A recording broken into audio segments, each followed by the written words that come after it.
स्वागत है आपका एक और महत्वपूर्ण क्लास में। तो कैसे हैं? मुझे उम्मीद है कि आप अच्छे होंगे।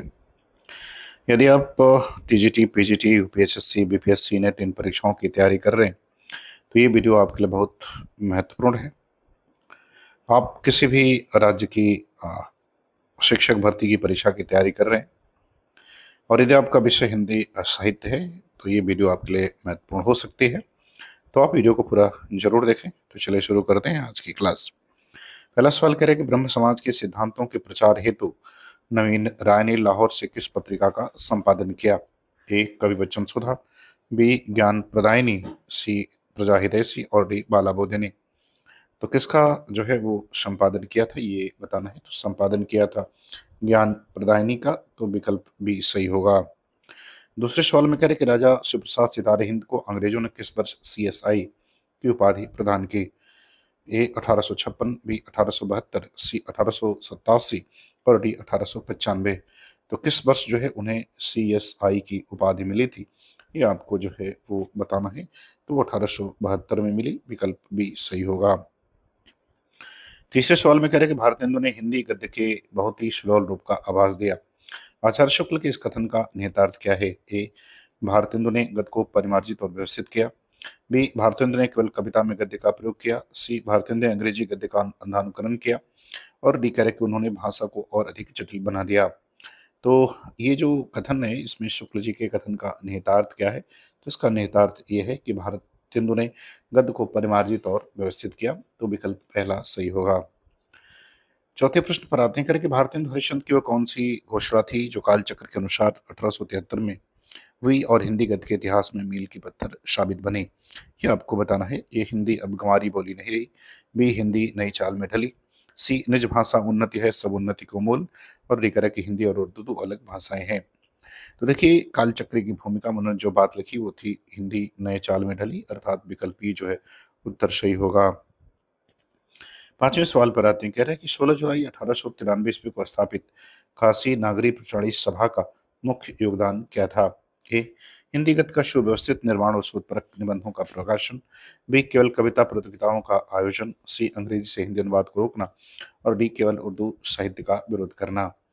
तो क्या सही है ये आपको जो है बताना है नागरी प्रचारी सभा के संदर्भ में। तो विकल्प पहला सही हो जाएगा, हिंदी गद्य का सुव्यवस्थित निर्माण और शोधपरक निबंधों का प्रकाशन। छठवें सवाल में करें कि देवकीनंद खत्री के उपन्यास चंद्रकांता में हिंदी गद्य के प्रचार प्रसार में क्या ऐतिहासिक भूमिका निभाई?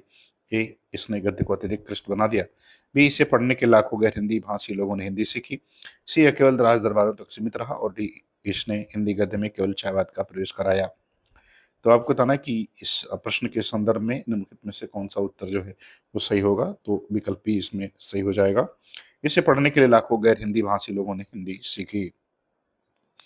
सातवें सवाल में करें कि भारतेंदु द्वारा विदेश विशेष रूप से महिलाओं के लिए संपादित पत्रिका का क्या नाम था ये बताना है। ए हरिश्चंद्र मैगजीन, बी कविचंद सुधा, सी बाला बोधिनी और डी करे कि हरिश्चंद्र चंद्रिका।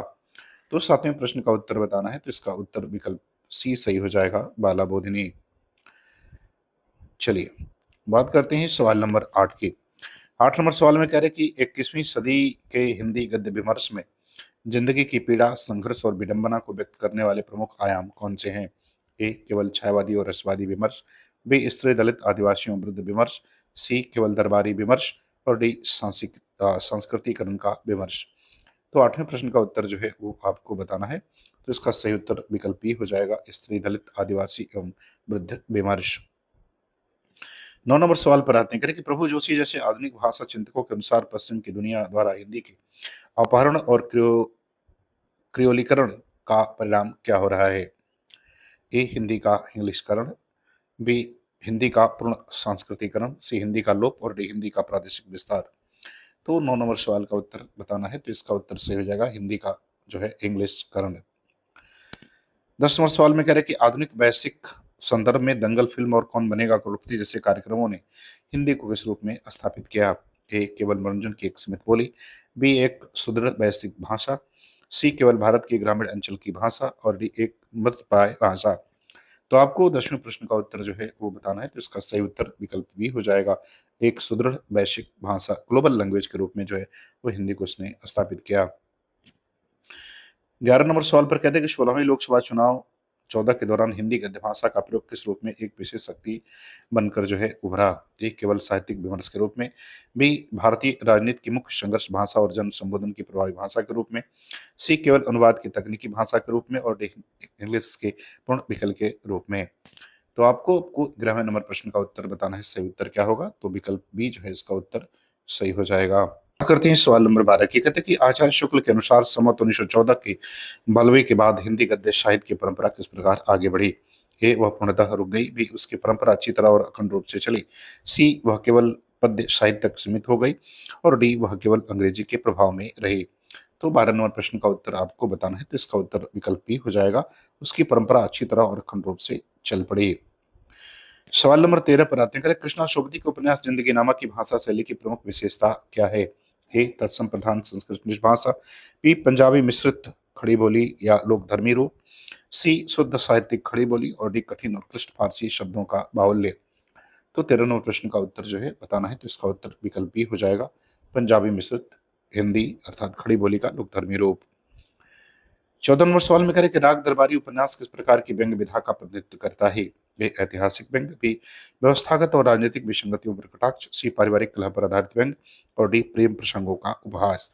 तो आपको राग दरबारी की जो व्यंग्य विधा है, व्यंग्य विधा में लिखा गया जो उपन्यास है, ये किस तरह का प्रतिनिधित्व करता है ये आपको बताना है। तो ये व्यवस्थागत और राजनीतिक विसंगतियों पर कटाक्ष करता है, विकल्प बी सही होगा। 15 नंबर सवाल में आते हैं। कह रहे कि जयशंकर प्रसाद के नाटकों में ऐतिहासिकता और कल्पना के अंतर संबंध के संदर्भ में कौन सा कथन उनके इतिहास बोध की सबसे सटीक व्याख्या करता है? ए प्रसाद इतिहास को केवल पृष्ठभूमि के रूप में प्रयोग करते थे, ऐतिहासिक तथ्यों की प्रामाणिकता उन्हें गौण थी। बी प्रसाद ने इतिहास के पात्रों के माध्यम से राष्ट्रीय सांस्कृतिक चेतना का पुनरुत्थान किया, जहां इतिहास स्वयं एक पात्र की तरह कार्य करता है। सी उनके नाटक केवल यूरोपीय शैली के दुखांत नाटकों का भारतीय अनुवाद है।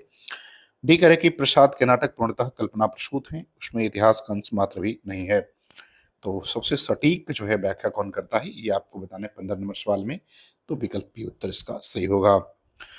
16 नंबर सवाल में कह रहे कि प्रेमचंद की कहानी कफन के अंत में घिसो और माधव द्वारा कफन के पैसे से शराब पीना और नाचने गाने वाली स्थिति के सिद्धांत की ओर संकेत करती है। यह ए कह रहे कि यह केवल गरीबी का चित्रण है, इसमें कोई दार्शनिक तत्व नहीं है। बी यह अस्तित्ववादी शून्यता का भारतीय ग्रामीण संस्करण है जो व्यवस्था के प्रति अंतिम विद्रोह है। सी यह प्रेमचंद का आदर्शोन्मुख यथार्थवाद है जो नायक के चरित्र को महान दिखाता है, और डी यह कहानी मध्यवर्गीय नैतिकता का समर्थन करती है। तो 16 नंबर प्रश्न का उत्तर जो है वो आपको बताना है कि ये जो है किस सिद्धांत की ओर संकेत करती है, तो इसका उत्तर विकल्प बी जो है वो सही हो जाएगा। 7 नंबर सवाल में कह रहे कि मोहन राकेश के नाटक आषाढ़ का एक दिन में कालिदास का व्यक्तित्व किस द्वंद्व को सबसे अधिक तीव्रता से प्रकट करता है? ए राजसत्ता और प्रजातंत्र के बीच का संघर्ष, बी रचनात्मक और सत्ता के बीच का आध्या आत्मिक द्वंद्व, सी ग्रामीण और शहरी संस्कृति का तुलनात्मक विश्लेषण, और डी प्रेम और घृणा के बीच का मनोवैज्ञानिक द्वंद्व। तो 17 नंबर प्रश्न का उत्तर बताना है कि सही उत्तर क्या होगा, तो इसका सही उत्तर विकल्प बी हो जाएगा, रचनात्मक और सत्ता के बीच आत्मिक द्वंद्व। 18 नंबर सवाल में कह रहे कि कहानी विधा के संदर्भ में नई कहानी आंदोलन के अकहानी प्रवृत्तियों में क्या मुख्य अंतर है आपको बताना है। एक नई कहानी में कथानक होता है, जबकि अकहानी में कथानक का पूर्ण अभाव और असंगति का चित्रण होता है। बी नई कहानी केवल गांव पर केंद्रित है, जबकि अकहानी शहरों पर। सी दोनों में कोई अंतर नहीं, दोनों एक ही आंदोलन के नाम है। और डी अकहानी पूर्णतः विदेशी भाषा के अनुवादों पर आधारित है। तो आपको ये बताना है कि कहानी विधा के संदर्भ में नई कहानी आंदोलन और कहानी आंदोलन की प्रवृत्तियों में मुख्य अंतर जो है वो क्या आपको दिखाई देता है, ये आपको 18 नंबर सवाल में जो है वो बताना है। तो इसका विकल्प पहला सही हो जाएगा। इस नई कहानी में कथानक होता है, जबकि अकहानी में कथानक का पूर्णतः अभाव और असंगति का चित्रण होता है। तो विकल्प पहला जो है इसका उत्तर सही होगा। 19 नंबर सवाल में कह रहे कि भारतेंदु हरिश्चंद्र के नाटक अंधेर नगरी की संरचना में प्रहसन के माध्यम से कौन सा अति यथार्थवादी व्यंग निहित है? ए राजा की मूर्खता का चित्रण, बी एक ऐसे राज्य का चित्रण जहां विवेक की अपेक्षा और भ्रष्टाचार को संस्थागत रूप दिया गया हो जो तत्कालीन औपनिवेशिक व्यवस्था पर एक गहरा प्रहार है, सी प्रेम विवाह की समस्या का समाधान, और डी धार्मिक अंधविश्वासों का तार्किक खंडन। तो आपको इसका उत्तर जो है क्या करना है वो बताना है। कि 19 नंबर प्रश्न में सही उत्तर क्या होगा, तो विकल्प बी इसका उत्तर जो है वो क्या होगा, वो सही हो जाएगा। बात करते हैं सवाल नंबर 20 की। सवाल नंबर 20 में कह रहे कि आचार्य रामचंद्र शुक्ल के चिंतामणि निबंधों में श्रद्धा, भक्ति और उत्साह का विश्लेषण किस दार्शनिक आधार पर किया गया? ए पाश्चात्य मनोविश्लेषणवाद के आधार पर, बी भारतीय लोक मंगल के आदर्शों और भावों के मनोविकार संबंधी विवेचन के आधार पर, सी केवल मार्क्सवादी भौतिकता के आधार पर, और डी अस्तित्ववादी दर्शन और व्यक्तिवाद के आधार पर। तो उत्तर क्या होगा ये बताना है, तो उत्तर विकल्प बी जो है सही हो जाएगा। 22 नंबर सवाल में कह रहे कि हजारी प्रसाद द्विवेदी की आलोचनात्मक दृष्टि के संदर्भ में लोकवादी होने का क्या अर्थ है? ए वे साहित्य को केवल जन सामान्य के मनोरंजन का साधन मानते थे। बी वे साहित्य में संस्कृत की परंपराओं को पूरी तरह नकार कर केवल लोक भाषा को महत्व देते थे। सी वे साहित्य को परंपरा की निरंतरता और मानवीय मूल्यों के परिप्रेक्ष्य में देखते थे, जहां लोक ही सत्य का आधार है। और डी वे केवल मार्क्सवादी जनवादी चेतना को ही आलोचना का एकमात्र मापदंड मानते थे। तो 21वां प्रश्न का उत्तर क्या होगा, तो इसका उत्तर विकल्प सी जो है वो सही हो जाएगा। 22वां सवाल में कहते हैं कि रामविलास शर्मा की आलोचनात्मक पद्धति की मुख्य विशेषता क्या है? ए करें कि वे रचना को केवल रूपवादी दृष्टि से देखते हैं। बी वे ऐतिहासिक भौतिकवाद और मार्क्सवादी जनवादी दृष्टि की साहित्य की परंपरा का मूल्यांकन करते हैं। सी वे व्यक्ति केंद्रित और मनोवैज्ञानिक आलोचना को सबसे अधिक महत्व देते हैं। और डी वे साहित्य में कला कला के लिए सिद्धांत का समर्थन करते हैं। तो इसका उत्तर विकल्प जो है क्या होगा आपको बताऊं, तो विकल्प बी इसका उत्तर क्या होगा, वो सही हो जाएगा। 23 नंबर सवाल में करें कि नई समीक्षा और हिंदी के नई कविता आंदोलन के बीच वैचारिक साम्य का आधार क्या है? ए करें कि रचना की आंतरिक संरचना और भाषा की स्वायत्तता पर बल, बी सामाजिक और राजनीतिक प्रतिबद्धता का महिमा मंडन, सी केवल पौराणिक कथाओं और प्रतीकों की पुनर्व्याख्या, और डी पश्चिमी आधुनिकता का अंधानुकरण और भारतीयता का त्याग। तो बीच साम्य क्या है ये आपको बताना है, तो इसका उत्तर विकल्प सही ए हो जाएगा। रचना की आंतरिक संरचना और भाषा की स्वायत्तता पर बल। 24 नंबर सवाल में कह रहे कि नामवर सिंह की पुस्तक कविता के नए प्रतिमान में नई कविता के मूल्यांकन के लिए उन्होंने किस तरह का सबसे अधिक प्रयोग किया है? ए यह नई कविता को पूरी तरह से पुरानी परंपरा का विस्तार मानती है। बी यह मुक्तिबोध की कविता को प्रतिभा के बजाय असंगति के रूप में देखती है। सी यह आधुनिकता के बोध को परिवर्तनशील मानती है और कला के लिए प्रतिमानों की खोज पर बल देती है। और डी यह कविता में केवल छंदबद्धता की वकालत करती है। तो 24 नंबर प्रश्न का सही उत्तर जो है वो क्या होगा, तो इसका सही उत्तर विकल्प सी जो है वो सही हो जाएगा। आधुनिकता को परिवर्तनशील मानती है और कला के लिए नए प्रतिमानों की खोज पर बल देती है। सवाल नंबर 25 में कह रहे कि साठोत्तरी कविता में कविता आंदोलन का मुख्य उद्देश्य क्या था? ए कविता को लय और छंद में वापस लाना, बी कविता को बौद्धिक विलासिता और दार्शनिक आडंबर से मुक्त कर उसे नग्न यथार्थवाद के धरातल पर लाना, सी प्रकृति चित्रण को पुनः स्थापित करना, और डी प्रेम कविता का एकमात्र विषय बनाना। तो साठोत्तरी कविता में एंटी जो पोएट्री है उसका उद्देश्य क्या है ये बताना है, तो इसका उद्देश्य जो है वो विकल्प बी आपका क्या होगा, सही हो जाएगा। 26 नंबर सवाल पर आते हैं करें कि सौमित्र मोहन की कविता लुकमान अली साठोत्तरी कविता में किस प्रवृत्ति को रेखांकित करती है? ए यह एक विशुद्ध प्रेम कविता है। बी यह व्यवस्था के भीतर व्यक्ति के अस्तित्व के ह्रास और बौद्धिक दिवालियेपन का प्रतीकात्मक चित्रण है। सी यह ग्रामीण सौंदर्य का महाकाव्यात्मक वर्णन है। और डी यह स्वतंत्र आंदोलन की गौरव गाथा है। तो आपको बताना है कि इसका सही उत्तर जो है वो 26 का क्या होगा, तो विकल्प बी उत्तर सही हो जाएगा। 27 नंबर सवाल में कह रहे हैं कि बीट जनरेशन का प्रभाव किस साठोत्तरी कवि के काव्य में सर्वाधिक स्पष्ट दिखाई देता है? ए रघुवीर सहाय, बी सर्वश्री दयाल सक्सेना, सी राजकमल चौधरी, और डी नरेश मेहता। तो किस में दिखाई देता है ये आपको क्या करना है वो बताना है 27 नंबर सवाल में, तो हमें राजकमल चौधरी में दिखाई देता है, विकल्प सी सही होगा। 28 नंबर सवाल में कह रहे हैं कि साठोत्तरी कविता में तनाव को कविता का केंद्रीय भाव मानने वाले आलोचक कवि कौन है? ए नंदुलाल बाजपेयी, बी मुक्तिबोध, सी शमशेर बहादुर सिंह, और डी विजय देव नारायण शाही। तो तनाव को कविता का केंद्रीय तत्व मानने वाले आलोचक कवि कौन है ये आपको बताना है, तो वे विजय देव नारायण शाही है, विकल्प डी उत्तर सही हो जाएगा। 29 नंबर सवाल में कह रहे हैं कि लीलाधर जगुड़ी का काव्य संग्रह नाटक जारी है साठोत्तरी कविता के किस शिल्प को दर्शाता है? ए यह कविता में नाटक और अभिनय की विधाओं को मिलाकर प्रतीकात्मक यथार्थ को प्रस्तुत करता है। बी यह पूर्णतः छंदबद्ध रचना है। सी इसमें केवल दार्शनिक चिंतन है। डी यह राजनीतिक भाषणों का संकलन है। तो 29 नंबर प्रश्न का उत्तर बताना है, तो इसका उत्तर विकल्प पहला सही हो जाएगा। 30 नंबर सवाल में कह रहे हैं कि धूमिल की कविता पटकथा किस प्रकार के यथार्थ को अभिव्यक्त करती है? ए यह एक स्वप्निल कल्पनालोक है। बी, यह व्यवस्था और लोकतंत्र के भीतर आदमी के विकल्पहीन होने की विडंबना है।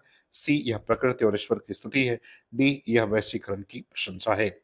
तो 30 नंबर प्रश्न का उत्तर बताना है, सही उत्तर क्या होगा? तो इसका सही उत्तर हो जाएगा, यह व्यवस्था और लोकतंत्र के भीतर आदमी के विकल्पहीन होने की विडंबना है, अर्थात विकल्प बी सही होगा। 31वां प्रश्न में करें कि साठोत्तरी कविता में असंगति का बोध किस दार्शनिक विचारधारा से प्रेरित है? ए, मार्क्सवाद, बी, अस्तित्ववाद, सी, रहस्यवाद और डी, छायावाद। तो 31 का उत्तर बताना है, तो देखिए असंगति अस्तित्ववाद से प्रभावित, विकल्प बी सही हो जाएगा। 32वां सवाल में करें कि इनमें से किस कवि को साठोत्तरी कविता का क्रांतिकारी विद्रोही स्वर माना जाता है, जिसमें कविता की भाषा को गाली और आक्रोश से लैस किया? ए, भवानी प्रसाद मिश्र, बी, राजकमल चौधरी, सी, गिरिजा कुमार माथुर और डी, केदारनाथ अग्रवाल। तो 32 नंबर प्रश्न का उत्तर बताना है कि इनमें से किस कवि को साठोत्तरी कविता का क्रांतिकारी विद्रोही स्वर माना जाता है, जिसकी कविता को जिसने कविता की भाषा को गाली और आक्रोश से लैस किया था? तो उनका नाम जो है वो राजकमल चौधरी है, अर्थात विकल्प बी उत्तर सही हो जाएगा। 33वां सवाल में करें कि साठोत्तरी कविता में भाषा का विघटन किस प्रवृत्तियों का परिणाम था? ए, पारंपरिक व्याकरण के प्रति अनास्था और आधुनिक जीवन की विसंगतियों का प्रदर्शन। बी, कवियों का अशिक्षित होना। सी, भाषा की कमी होना और डी, विदेशों में जाकर बसना। तो 33 नंबर प्रश्न का उत्तर क्या होगा ये बताना है, तो इसका उत्तर विकल्प ए सही हो जाएगा। 34 नंबर सवाल पर आते हैं, कह रहे हैं कि कविता के नए प्रतिमान में नामवर सिंह ने साठोत्तरी कविता के संदर्भ में किस पर सबसे अधिक जोर दिया है? ए, प्रतिभा की बजाय संरचना और परिवर्तनशील प्रतिमानों की खोज। बी, कविता का इतिहास लिखना। सी, छायावादी मूल्यों की पुनर्स्थापना और डी, केवल प्रेम कविताओं की समीक्षा। तो उत्तर क्या होगा ये बताना है, तो उत्तर विकल्प ये हो जाएगा, प्रतिभा की बजाय संरचना और परिवर्तनशील प्रतिमानों की खोज। सवाल नंबर 35 पर आते हैं कि देश विदेश की यात्राएं किसका यात्रा साहित्य है? ए, काका कालेलकर, बी, राहुल सांकृत्यायन, सी, सत्यदेव प्रेमराजक और डी, निर्मल वर्मा।